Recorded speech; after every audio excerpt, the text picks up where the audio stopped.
Continuing with our mid-season grades for the positional groups, we're now moving on to the running backs. I'm Sierra Goodwill here with Evan Lazar and Alex Barth. We're talking Sony Michel, James White, Brandon Bolden, Rex Burkhead. It's really, they've all contributed in different ways, maybe not up to expectations. Evan, what would you give this group as a whole? I'd give them a B-. And Okay. the reason why I'm giving them a B- is because I think that James White and Brandon Bolden have really held up their end of the bargain. Brandon Bolden certainly has kind of come out of nowhere and played a lot more on offense than I think people expected, even though he didn't get out there on offense on Sunday night. James White, I think that they're kind of saving James White a little bit for the stretch run in the playoffs. Last year, they gave him the ball a ton out of the gate, and he kind of wore down as the season went along. I think they're trying to go with the opposite approach this year to have him at full speed during the playoffs. Sony Michel's really the one that's bringing this grade down right now, and I don't want to rag on Sony too much because the blocking, and we'll get to that in another video, is certainly a huge problem in this entire equation. But in terms of him as a runner, I do think that there are things that he could do better. I think his vision has gone back a little bit from what it was last year, and his decisiveness has certainly gone back. And even his position coach, Ivan Fears, talked about he's got to get north-south more often. He's going east-west way too much. So just get upfield. If there's nothing there, just get upfield, get the 2 or 3 yards, and live to see another down. But stay away from those negative plays, those zero gains, those tackles for loss. And also in the passing game, they've tried to get him integrated a little bit more there. They try to give him more opportunity. I think he's shown glimpses, but he hasn't really put that part of his game completely together either. So Sony is bringing the grade down a little bit. Rex Burkhead's health is bringing the grade down a little bit, to be honest with you. Just always on the injury report every single day. So that one's kind of a bummer. But overall, I think that this group is helping out a lot more than it's hurting.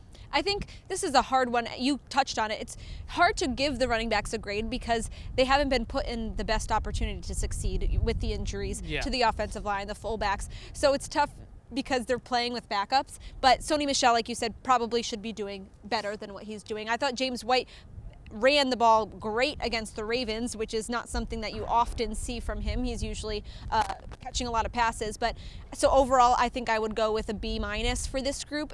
Alex, what do you think? Yeah, B-, C+. They're doing what they're given. I think Evan hit a great point, especially early in the year. Brandon Bolden, James White, huge assets in the passing game. The one thing I will address, I know people in the comments are going to wonder why we're not giving them an F for Damian Harris.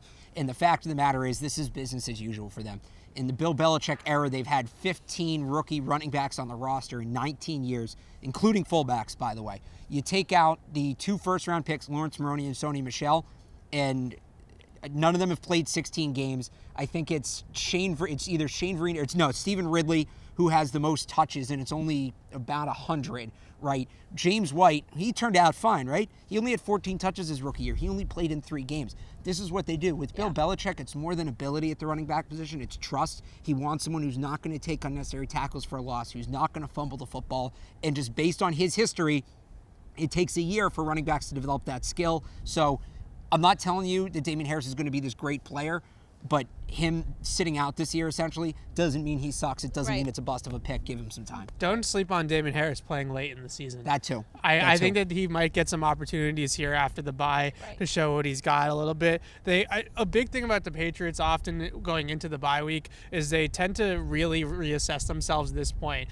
Up until this point, the first 9 weeks of the season, just like we're doing, the first 9 weeks of the season, it's so heavy on game plan, opponent, who they're playing, what they're going to do that week, and they don't really look at it from a bird's eye view all that much. Now they get that opportunity. Remember last year how different they looked after the bye? They completely reinvented themselves after that point. So don't sleep on Damian Harris, N'Keal Harry, those guys seeing a little bit more playing time. Obviously, N'Keal couldn't see playing time in the first half, but just in general, I'm not done to write off it as a redshirt year quite yet for Damian Harris. This Patriots Press Pass is brought to you by CBS Sports HQ, the brand new streaming sports news network. No logins or signups required. Just download the CBS Sports app and watch CBS Sports HQ today. For all the rest of our Patriots content, head to our website at clnsmedia.com and subscribe to our YouTube channel at CLNS Media.